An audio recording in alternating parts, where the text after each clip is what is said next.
a mais um episódio do Belly Dance Podcast. A dança oriental representa a energia feminina muito bem, com sensibilidade, encantamento, acolhimento e a sensualidade natural do feminino. Para falar sobre energia feminina e a relação com a dança oriental, recebemos hoje a Gil Marconato, que faz um trabalho lindíssimo e hoje vai falar com a gente sobre o sagrado feminino. Ju, seja muito bem-vinda, é uma alegria imensa ter você aqui com a gente. Olá, meus amores, eu que agradeço o carinho e a oportunidade de estar com vocês aqui para falar sobre algo que nós amamos tanto, algo que nos une, né, que é a dança. Ju, você tem um trabalho incrível e de uma expressão muito importante no nosso país. Conta pra gente, para começar, um pouquinho da sua trajetória, como você começou a dançar e como chegou até aqui. Bom, eu danço desde menina, né, desde criança. Conheci a dança por volta de 11 a 12 anos e eu tive uma coisa interessante, que eu já comecei a dança com uma professora que era terapeuta. Então, ao contrário de muitas pessoas, né, que já conhecem esse formato da dança, baseada nos movimentos, né, na busca da técnica, eu não considero minha professora uma terapeuta, mas sim uma mestra. Então, eu tive a honra, tive a sorte de começar a minha jornada com uma mentora, né, com uma mentora que já trabalhava o sagrado feminino. Então, eu já conhecia a dança baseada nos elementos da natureza, unida à meditação. Então, assim, eu considero isso uma sorte, né? Então, tão criança, eu me curei, me resgatei, né, de uma baixa estima que eu tinha.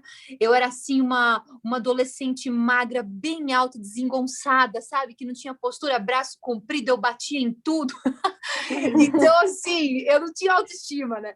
Então, a dança, ela ajudou a construir o meu ser. Então, por muitas vezes, a dança me curou. E com o tempo, eu descobri, através da dança, uma forma de ajudar as pessoas, de ajudar as mulheres a também se curarem, se transformarem e melhorarem a sua vida, né? As suas vidas em todos os níveis. Que legal, Gil, que interessante. Eu não sabia que você tinha começado já desde o começo. Eu imaginava que isso tinha sido uma busca, né, durante a sua carreira. Interessante saber que já começou a dança com esse conceito já desde o comecinho. Sim, foram assim, os primeiros 10 anos da minha prática, eu falo que foram assim, foram práticas na caverna. Por quê? Porque eu dançava com outros objetivos, com objetivos espirituais mesmo, num local fechado, seguro, onde existia todo um respeito acerca do feminino e acerca do estudo a ser feito nesse contexto, né, tanto histórico quanto energético da dança. Com o tempo, eu senti uma necessidade, depois de toda essa vivência, né, esse mergulho interno, eu senti uma necessidade de ir para o mundão, sabe? Eu falei, eu quero cair na estrada, sabe? Porque eu já tinha tudo aquilo construído, aquele templo, né, construído dentro de mim. Uhum. E eu falei, agora eu vou cair na estrada no sentido de começar a fazer shows e viver a dança num aspecto, como eu posso dizer, com mais entretenimento, né? Onde eu comecei a experimentar os shows com banda, os contratos, e viver realmente uma dança mais festiva e não tão voltada para esse lado da espiritualidade. Vivi anos e anos também, pelo menos mais 10 anos da minha vida. Aí eu caí na estrada e comecei enfim, dedicar a vida para cursos, para workshops e para o ensino da dança, além dos shows que foram assim importantíssimos na construção, né, da minha bailarina. Eu falo que minha bailarina exterior, que é aquela que se apresentou para o público. Quando eu caí no mundo da dança, na mídia, foi interessante porque não se falava muito do sagrado feminino, Uhum. desse aspecto mais profundo. Então, eu comecei bem devagar e com dedos, porque no início eu utilizava aquilo só para mim, porque eu percebi que no momento, né, que estourou, lembra da novela do Clone, que foi aquela coisa, todo mundo procurando a aula de dança. Uhum. E eu senti assim que no mercado estavam acontecendo outros movimentos que não eram aqueles com os quais eu estava acostumada.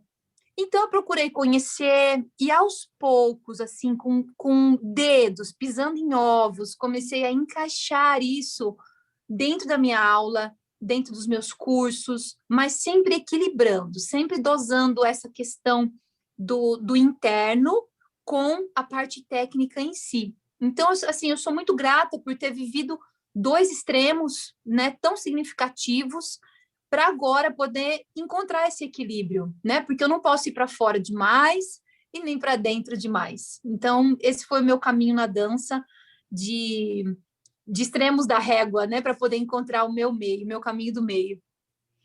E eu achei muito legal isso que você falou, Ju, que você trabalhou muito essa questão interna antes de você, vamos dizer assim, abrir a sua dança para o mundo, né? E eu acho que essa segurança que você já tinha de quem você era contribuiu muito para a personalidade da sua bailarina também, né? Porque geralmente a gente vai fazendo tudo ao mesmo tempo. A gente vai Sim. formando a nossa bailarina enquanto a gente já está se apresentando, a gente já está, né? E conta um pouquinho mais para a gente de como que você acha que uma coisa te ajudou a desenvolver a outra, como que esse seu autoconhecimento, né, te ajudou a formar a sua bailarina. Sem dúvida, todas as vezes, meninas, vocês são bailarinas, vocês sabem que nós temos muitos desafios, né? Na coxia, no palco, vocês sabem como é, né? O backstage, quantas vezes nós passamos por desafios e muitas situações delicadas. Em todas essas situações mais desafiadoras ao longo aí da carreira e de todos os contratos que eu já tive, de shows de dança, foi esse aspecto, foi esse cuidado inicial, né, de conhecer profundamente a meditação e a necessidade de ter esse resgate do eu interior, né, do eu maior. Isso me segurou, realmente. Sempre que eu sentia que eu iria me perder ali naquele momento, ou então quando o ego queria tomar conta, né? Nossa, porque o ego ele sempre vem, né? Sempre vem para nos desafiar. Nossa, eu sou demais, sou a última bolacha do pacote. Então esse lado sempre chegava e dava um tapa na cara e falava: fica quieta, menina, fica no seu lugar, presta atenção. E aí eu já voltava para o meu, já vestia a sandalinha da humildade e conseguia me situar dentro daquela situação, podendo olhar para as pessoas, para o público, com muita gratidão, com muita igualdade, né? Então, eu acredito que isso me ajudou muito, me ajudou a me sustentar, né? Com autoestima, com segurança, ajudou a construir a minha dança e a me proteger também, sempre que necessário. Eu acredito que se fosse o caminho contrário, talvez eu não teria criado tantas coisas hoje, né? Eu acredito que nada é por acaso.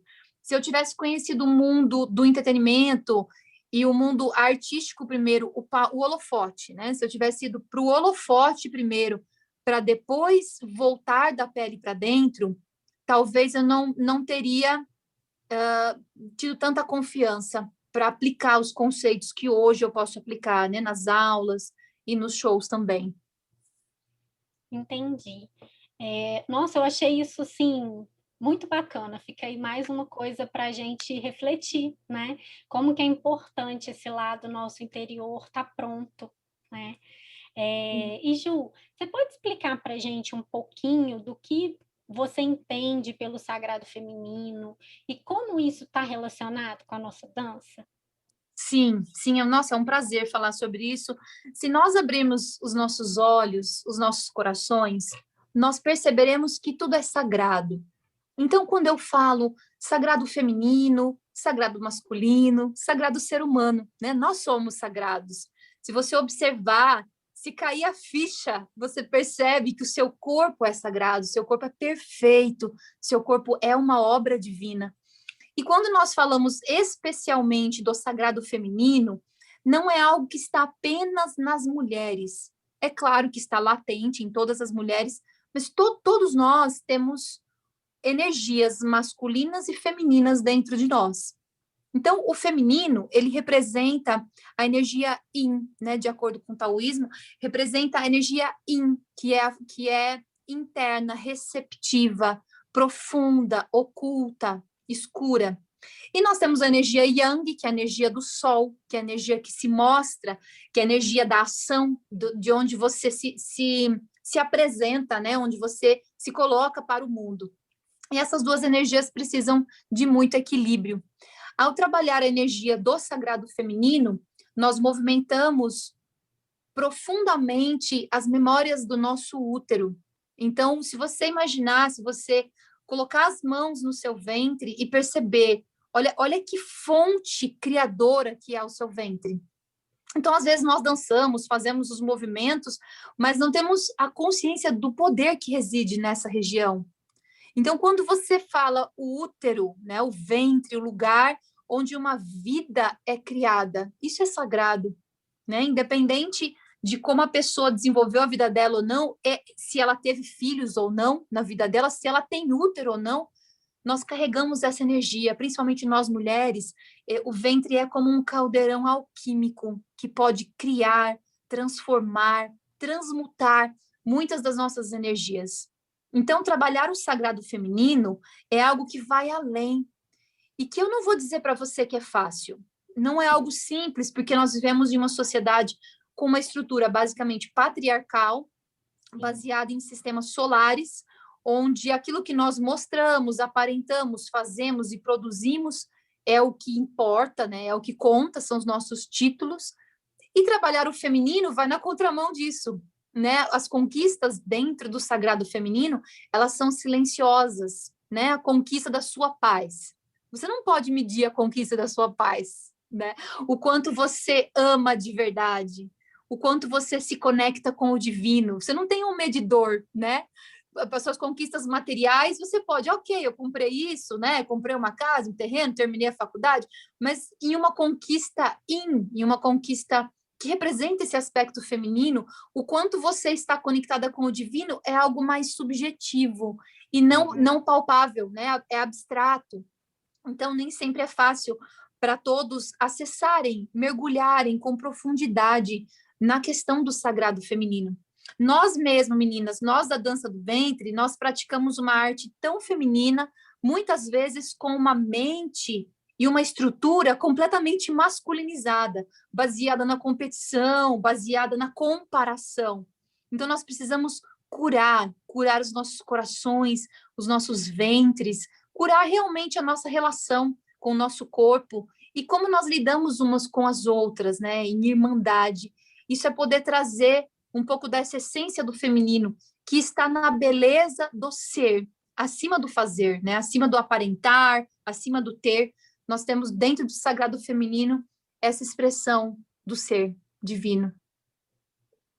Ju, que lindo! E realmente nos faz refletir muito, né? Como a nossa dança, ela tem esse poder de ativar mesmo essa energia feminina dentro da gente, mas como é fácil a gente se distanciar dessa energia, né? Como você citou, com a questão da comparação, da competição e a questão do ego, que é muito presente. E hoje em dia são tempos bem desafiadores por causa da internet, né? Porque anos atrás, quando a gente começou a dançar, as oportunidades de comparação eram muito menores, né? E hoje em dia você abre o teu celular e tem milhões de vídeos, milhões de pessoas fazendo atividades e desenvolvendo técnicas novas, e tem esse sentido de urgência, né? Essa sensação de urgência, de que você está ficando para trás, e essa ansiedade, e a questão do ego, e tudo isso mexe com a nossa energia, né? Sim, com certeza.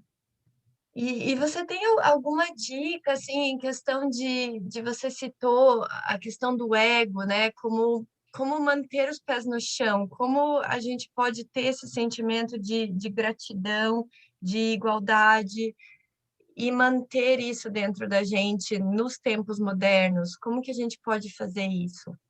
Sim, o ego, se nós pensarmos, ele é importante, né? Ele tem a sua função. Ele só não pode ser o nosso guia, sabe? Uhum. Aquele que toma a frente da situação. Porque se ele tomar a frente, nós estamos como, sabe, um cavalo desgovernado, porque ele tem muita energia, né? Nós nos identificamos, eu preciso do ego para me reconhecer enquanto indivíduo, né? Enquanto ser humano, ele só não pode estar no comando. Segundo os nossos grandes mestres de grandes filosofias orientais, quem precisa estar no comando é a nossa inteligência superior, nossa inteligência crística, cósmica, búdica, ou a nossa alma superior, como você queira chamar. Nós precisamos trabalhar a nossa inteligência, inclusive conectada ao divino, para que nós possamos aquietar o ego, colocá-lo no seu lugar, para que ele faça, que ele cumpra, né, o papel em que ele precisa desenvolver, contudo, ajudando a todas as pessoas e a si mesma de uma forma colaboracionista.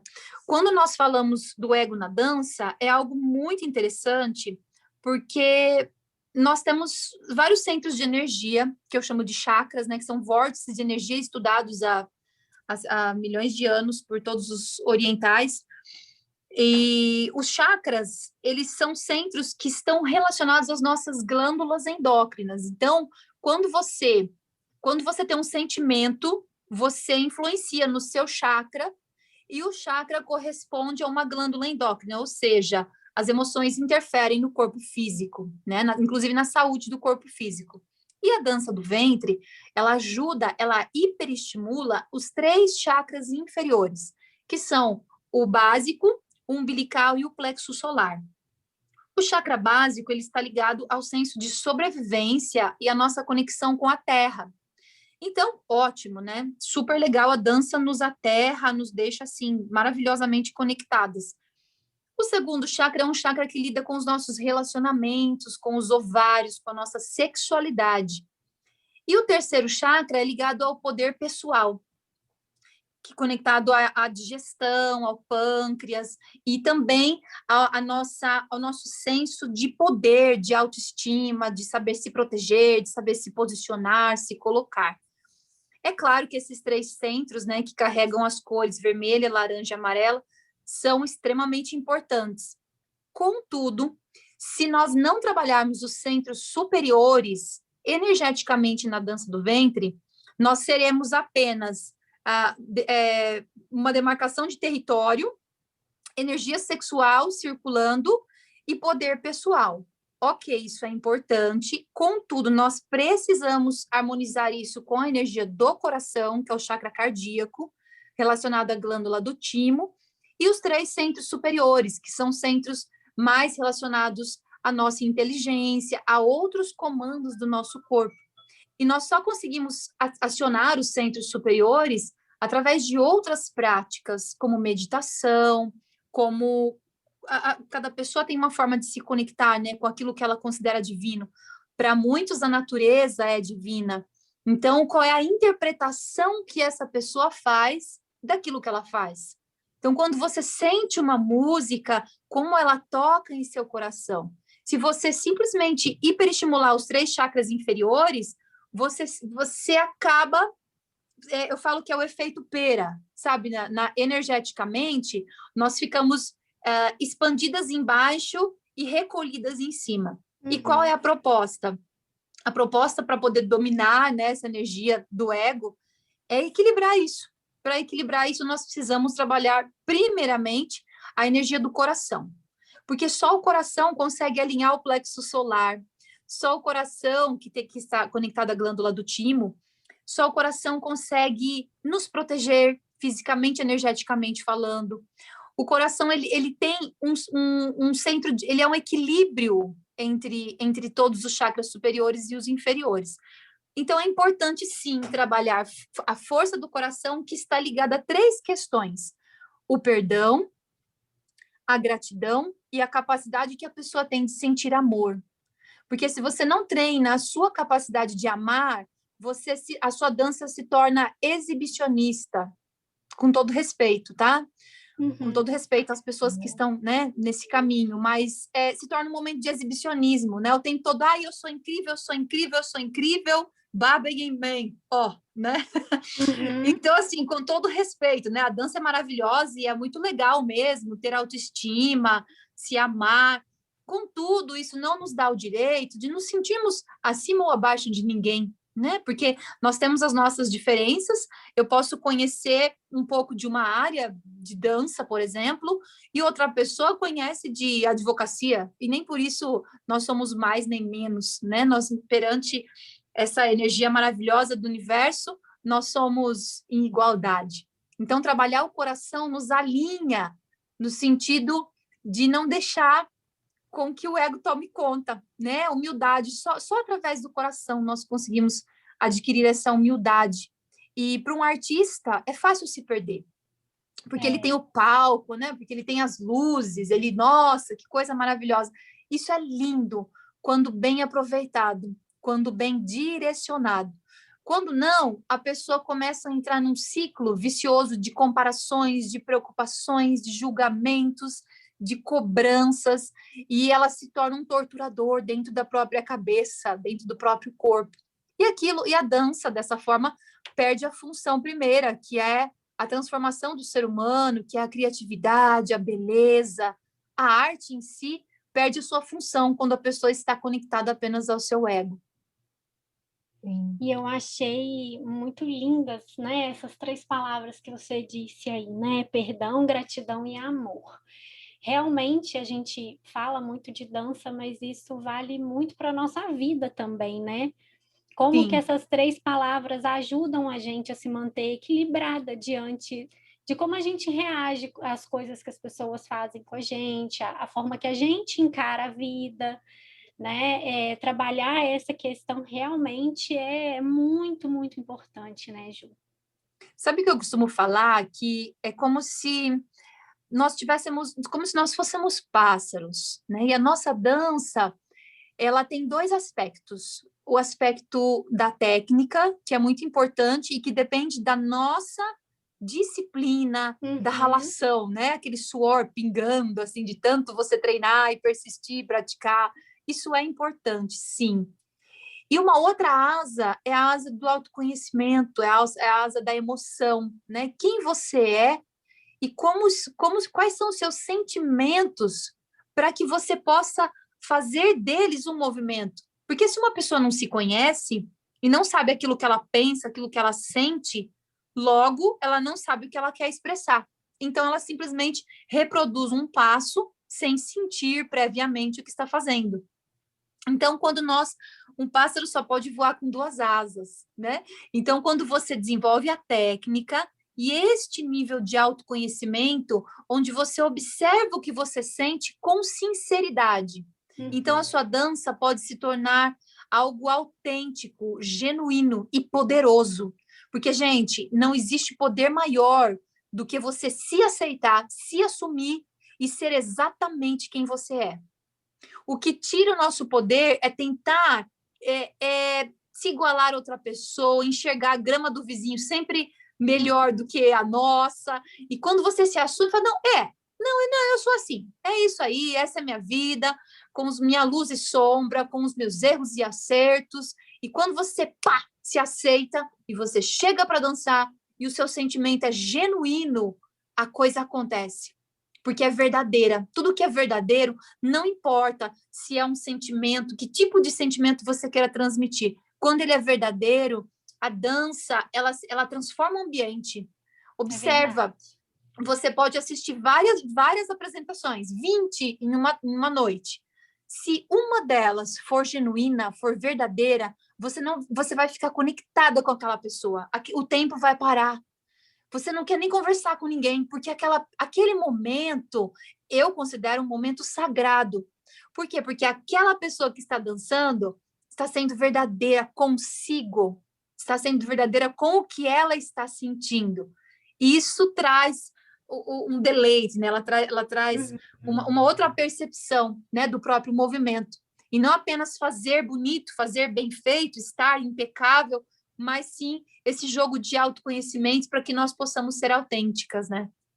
É super verdade. E o público sente isso, essa energia, né? É uma questão. Uma vez eu ouvi de uma bailarina que algo que me relaciona com isso, que é a questão de quando você entrar para dançar, em vez de você estar esperando que as pessoas deem a energia para você e você tá esperando por aqueles olhares para alimentarem você, que você alimente as pessoas, que você transborde energia, que você transborde seu sentimento para quem está te assistindo, porque as pessoas vão sentir essa energia e vão se conectar com você.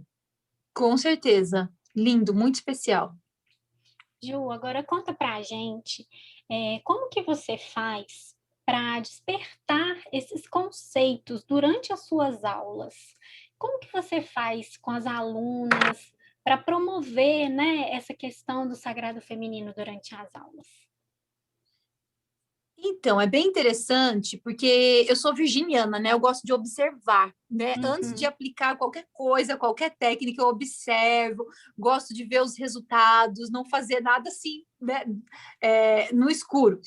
Então, eu costumo observar quais são as reações das alunas, e a minha intenção como professora é que a pessoa sempre saia melhor da aula do que ela entrou. Então, em alguns momentos, a prática física ela é vigorosa e importante. Em outros momentos, o que nós precisamos é deitar o corpo no chão e se permitir relaxar, e se permitir fluir em uma bela meditação. Então, nesse contexto, eu sou terapeuta corporal, e eu trabalho com algumas técnicas de cura, né? Eu tenho algumas formações terapêuticas. Então, eu fiz esse mix, né? Tanto da fisioterapia quanto da a fisioterapia, no caso, entrou numa parte mais física da coisa, mas as formações de terapias em si, elas me ajudaram para criar esse mix, essa proposta onde as duas asas são trabalhadas. Então, eu criei um método chamado dança cura. O dança cura, ele tem movimentos de dança do ventre, contudo, ele também trabalha algumas técnicas de meditação, a explicação de alguns movimentos como com a geometria sagrada. Por exemplo, quando você faz um círculo, quando você faz um infinito com o seu corpo, dependendo da direção que você movimenta, ele tem uma energia e uma intenção diferente, e ele atua nos seus chakras também de forma diferente. Então, dentro dessa técnica que eu utilizo em aula, é possível trabalhar tanto o ensino da dança do ventre, como essas técnicas de relaxamento, de percepção corporal, de respiração, e o conhecimento profundo sobre esses centros de força, que são muito importantes. Nós precisamos nos conhecer, e o conhecimento dos chakras, ele traz essa possibilidade da pessoa se entender e saber o que precisa ser feito, né, no seu corpo. Então, no Dança Cura, nós temos essa proposta de começar a dançar percebendo o que eu estou sentindo, o que faz sentido para mim nesse momento. E a proposta de desconstrução também, porque no nosso mundo belly dance, nós temos a construção do belo e a permissão para fazer tudo aquilo que é belo e brilhante. No Dança Cura, que eu faço isso apenas dentro de sala de aula, né? Não é uma prática para ser feita no palco, nós fazemos a desconstrução do movimento, que é você realmente se desmontar, que é você experimentar partes do seu corpo em que você sente alguma tensão, que você sente que precisa ser massageado, que precisa ser curado, para em seguida você montar novamente a postura da dança. Então, esse jogo, né, de construção e desconstrução é algo que eu costumo trabalhar em aula para dar permissão para as mulheres, para as bailarinas, para as alunas descansarem, permissão para que elas não precisem apenas ter sentimentos bonitos, para que você, por exemplo, às vezes você teve uma semana difícil, você sentiu raiva, você se sentiu ameaçada, você sentiu hostilidade, e você não sabe o que fazer com aquilo. E não tem como você colocar um sorriso no rosto e fazer uma expressão suave se os seus hormônios estão vibrando, cortisol, adrenalina, noradrenalina. Então, você precisa primeiro soltar aquilo, você precisa pular, precisa fazer movimentos vigorosos de quadril, seu corpo precisa suar para, em seguida, você entrar em um processo de relaxamento. Então, dentre muitas técnicas, essa é que eu trabalho em aula. Que legal, Gil. E uma coisa que eu admiro demais em você e olhando as suas alunas é que eu consigo ver as alunas com uma técnica incrível, uma técnica muito boa, e também com a parte da expressividade e que a gente consegue sentir esse balanço muito bom. E muitas vezes eu acho que esse é um desafio para as professoras, né? Eu já ouvi muitos anos na minha trajetória algumas professoras dizerem assim: ah, não, essa aula é para lazer, é para relaxamento, então não trabalha a técnica de uma forma elaborada, então quer trabalhar uma parte mais de diversão, de lazer com as alunas, e uma aula extremamente técnica, como se fossem duas coisas completamente separadas dentro de uma aula. E o que eu consigo ver nas suas alunas é a combinação desses dois aspectos. Você acha que... Como é que você consegue esse resultado tão maravilhoso e como as outras professoras podem incorporar esses dois aspectos? Você acha que é fazendo um mix dentro de uma mesma aula? É uma mudança de mentalidade? É, o que você acha? Então, é bem interessante trabalhar essa proposta, porque ela potencializa. Quando você conhece os dois lados da régua, né, você potencializa tudo que você faz.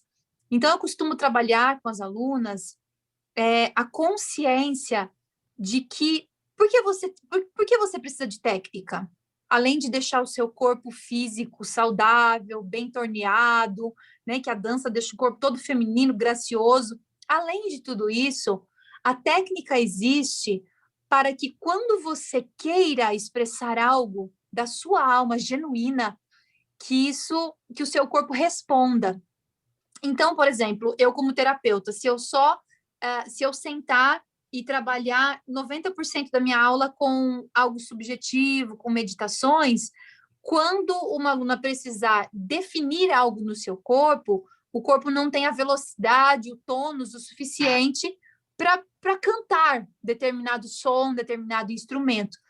Então, esse equilíbrio, eu falo assim, que é um malabarismo. Então, eu costumo dividir a aula e de uma forma muito pessoal. Eu sei que cada professor encontra aí a sua forma, mas ao longo dessa trajetória, eu percebi que é preciso trabalhar primeiro o corpo e, no segundo momento, trabalhar a expressão pessoal. Por exemplo, se eu já fiz isso várias vezes, esse experimento de chegar numa sala e já querer fazer aquela palestra e tudo mais, o envolvimento não é o mesmo. Agora, se eu chego na sala e nós dançamos 40 minutos seguidos, eu dou um espaço para as meninas tomarem água. Ao retomar, o que acontece? A dança já fez o trabalho dela. A pessoa já criou hiperfoco, né, em algum movimento, ou seja, ela já se desligou do que aconteceu lá fora, e ali é o momento que eu tenho para trabalhar uma meditação mais profunda ou uma reflexão, porque a pessoa ela já se desligou daquele nível racional do dia a dia que ela se encontrava, da mente tagarela, né, pensando em mil coisas ao mesmo tempo, e ela está mais receptiva para escutar aquilo que eu tenho para falar. Então, eu costumo guardar as minhas pérolas. Se você fizer aula comigo, você vai perceber. Eu costumo guardar para a parte final, ou pelo menos após 40 minutos, uma hora de prática, as reflexões e os exercícios onde a pessoa precisa se entregar e relaxar. Então, essa foi a forma que eu encontrei e que dá muito certo, porque existe todo um estudo baseado nessa minha teoria, né? Já experimentei de várias formas. Então, quando a pessoa consegue se desligar, a dança faz o trabalho por si, e em seguida eu entro com o aspecto terapêutico. É isso que acontece. Legal, Ju. Ótimo, ótimo. E em relação à energia feminina e tendo um grupo grande de mulheres, né, dentro de uma sala, a gente sabe que nós temos nossas mudanças de humor, a gente tem a TPM, tem as fases do mês, que a gente muda tanto a nossa energia, né? Sim. E tá tão confiante, feliz, e daí no outro a gente tá triste, tá mais sensível.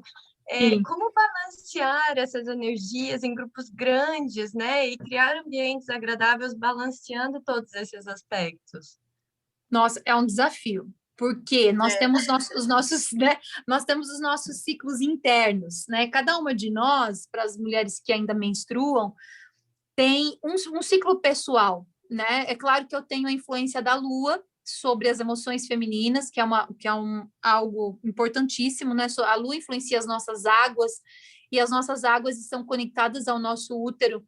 Então, a Lua, ela definitivamente exerce uma influência sobre os nossos humores, mas dentro disso, cada pessoa tem o seu aspecto interno, tem a sua lua interna, né, que é o seu período menstrual, ovulatório, pré-ovulatório, pós-ovulatório. Então, gente, eu costumo fazer o seguinte: trabalhar os arquétipos lunares e conscientizar as alunas. Isso é um trabalho a longo prazo, não é algo que dá para se fazer assim de uma hora para outra. Que no período da tensão pré-menstrual, que está relacionado ao arquétipo da sacerdotisa ou da lua minguante, que a pessoa, eu falo que a energia vem, a sujeira, sabe que a gente joga para debaixo do tapete no mês inteiro? Naquele momento vai e a sujeira sobe. E aí tudo que você tem para resolver aparece ali, sabe? Com esse arquétipo. E aí a pessoa, é normal vir um tipo de irritação, porque ela está vendo o que precisa ser transformado. Não necessariamente é algo ruim, mas que pode gerar uma certa irritação. Então, o que eu costumo trabalhar é a capacidade da pessoa perceber isso em si e não depositar, não utilizar, não jogar nas pessoas o seu lixo psíquico, não usar as pessoas como lata de lixo psíquica. Porque às vezes nós estamos nervosas, estressadas e nem tudo que sai da nossa boca é bem digno, né? Às vezes é maligno, porque nós falamos coisas que não são justas e nem bondosas, e sem querer. Às vezes nós somos pessoas ótimas, mas a gente acaba falando besteira, né? Então eu costumo, através dessa conscientização, principalmente do período da lua minguante e da lua nova, que é o período que corresponde à menstruação, que a menstruação é um período de purificação, para a pessoa voltar para o seu interno, para ela perceber o que ela precisa soltar, o que ela precisa liberar, que ciclo da vida dela ela precisa encerrar, o que ela precisa se desapegar. Porque se nós não nos desapegamos, se nós ficamos agarradas às coisas o tempo todo, nós acabamos por ficar irritadas e acabar jogando isso em cima de outras pessoas, gerando brigas e discórdias. Então, essa conscientização é algo lento, mas profundo. E que aos poucos a pessoa percebe, isso é meu. Nossa, estou nervosa. Isso é meu. O que eu preciso trabalhar em mim para melhorar esta irritação, ao invés de jogá-la em uma amiga ou colocá-la em uma outra situação, tentando descarregar aquilo, né, de uma forma inconveniente. Não é simples, mas é um trabalho de bons frutos, trazer essa consciência da importância da purificação dentro da menstruação. Né? Nós costumamos negar a nossa menstruação ou acreditar que é algo ruim, doloroso, complicado, quando na verdade é um período onde nós temos oportunidade de fazer um balanço da nossa vida, e isso acontece fisiologicamente também, né? O nosso corpo se prepara para liberar aquele feto que não nasceu, né? Então você está soltando algo. Então a lua nova ela é um momento de luta, um momento de desapego, de soltar. E às vezes nós nos apegamos a algumas coisas, né? Nos apegamos a títulos, nos apegamos a pessoas, situações. Às vezes um ciclo já acabou e você fica ali, se prendendo naquilo, né? Então esse conhecimento dos arquétipos lunares não fazem parte da dança do ventre em si, mas eu costumo trazer para a aula para que as mulheres compreendam a importância da menstruação e desse momento de ficar recolhida. Eu me recolho e penso o que eu preciso soltar, o que eu preciso perdoar, o que já acabou na minha vida e eu estou me agarrando e que não precisa mais, e o que eu posso começar de novo, né? Me permitir o novo e me desapegar do velho.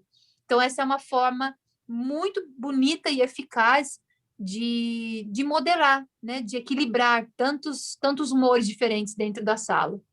Nossa, muito, muito bacana isso.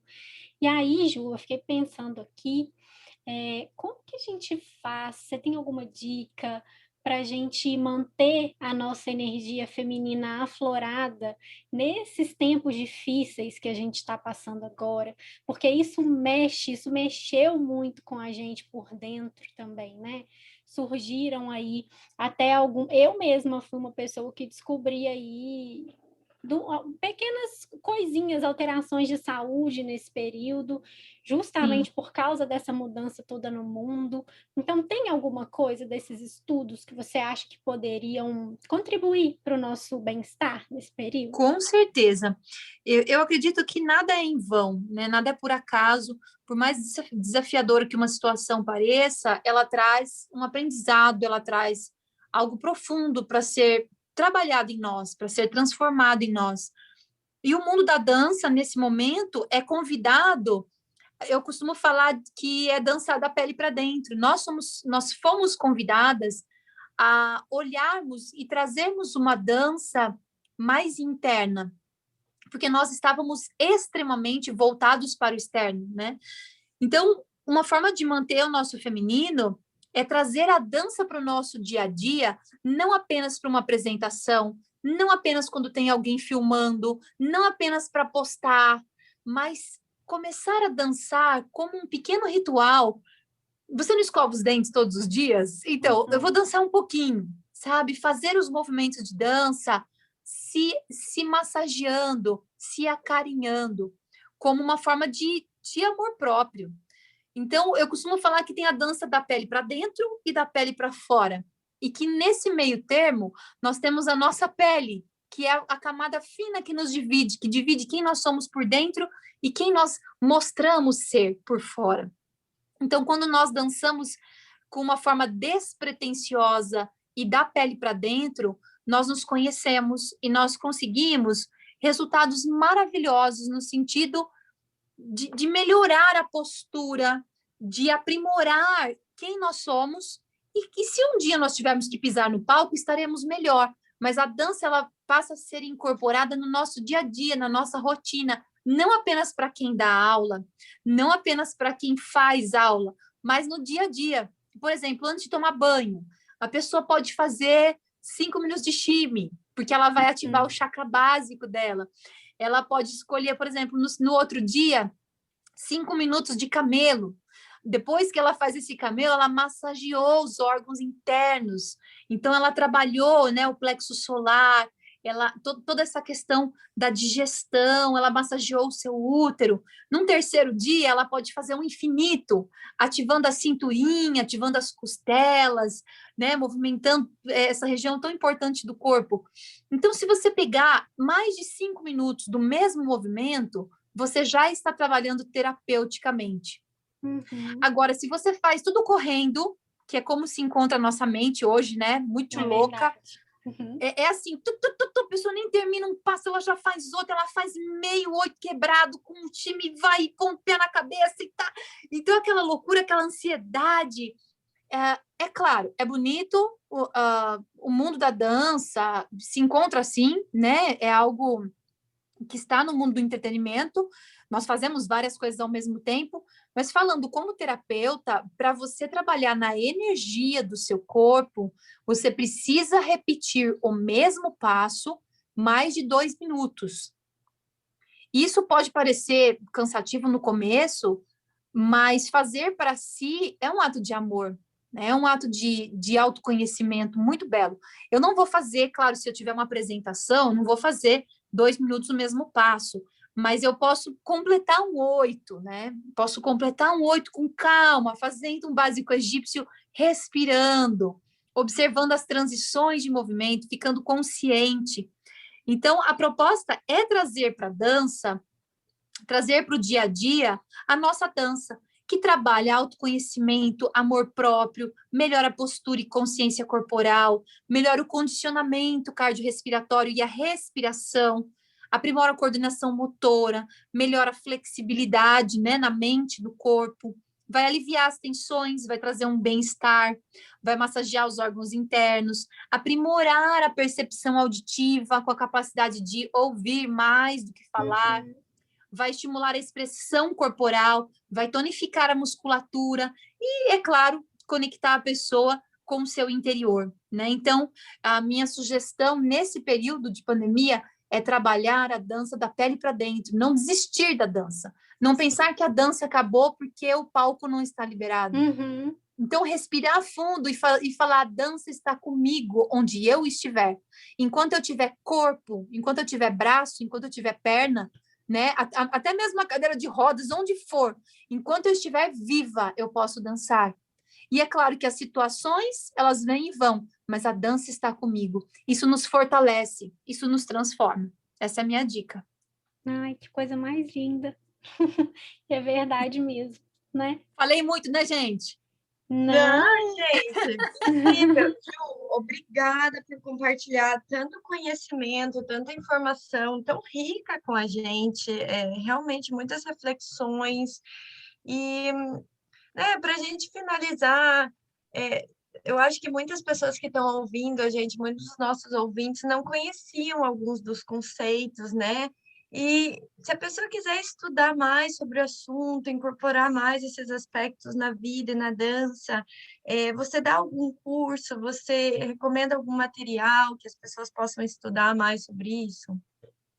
Sim, eu tenho agora, online, né? Porque agora tudo é online, o projeto Dança Cura. Dentro do projeto Dança Cura, existe uma ressignificação junto com as meditações e os passos de dança, claro, mas existe uma ressignificação de todos os movimentos. Então, por exemplo, tudo que você faz para cima, para baixo, para frente, para trás, do lado direito, do lado esquerdo, que representa o aspecto do pai, o aspecto da mãe, como funcionam suas emoções.